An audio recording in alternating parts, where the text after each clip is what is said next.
Amravati police आयुक्तालय हद्दीतील Gadgenagar police station परिसरात मागील 1 महिन्यापासून गुन्हेगारी घटनांची मालिका सुरूच आहे। अक्षरशः 1 महिन्यापासून गुन्हेगारीचा स्फोट झाल्याचे चित्र आहे। 5 किलो एमडी ड्रग्ज जप्तीची कार्यवाही, सराफा व्यावसायिकाकडून तब्बल 800 ग्राम सोन्याची लूट आणि 5 न्यायाधीशांच्या घरासह 9 ठिकाणी घरफोड्या, या सर्व मोठ्या घटना एकाच परिसरात घडल्याने नागरिकांमध्ये भीतीचे वातावरण निर्माण झाले आहे। या पार्श्वभूमीवर गाडगेनगर पोलीस ठाण्यात वाढत्या गुन्हेगारीवर नियंत्रण ठेवण्यात अपयशी ठरत असल्याची चर्चा शहरात रंगू लागली आहे।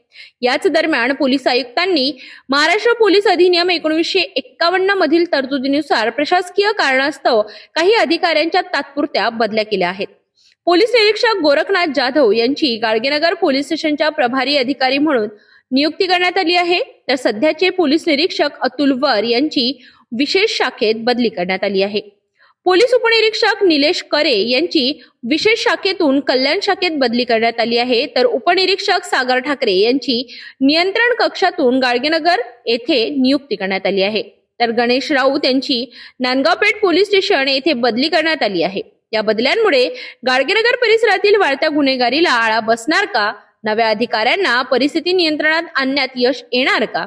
याकडे आता संपूर्ण शहराचे लक्ष लागले आहे।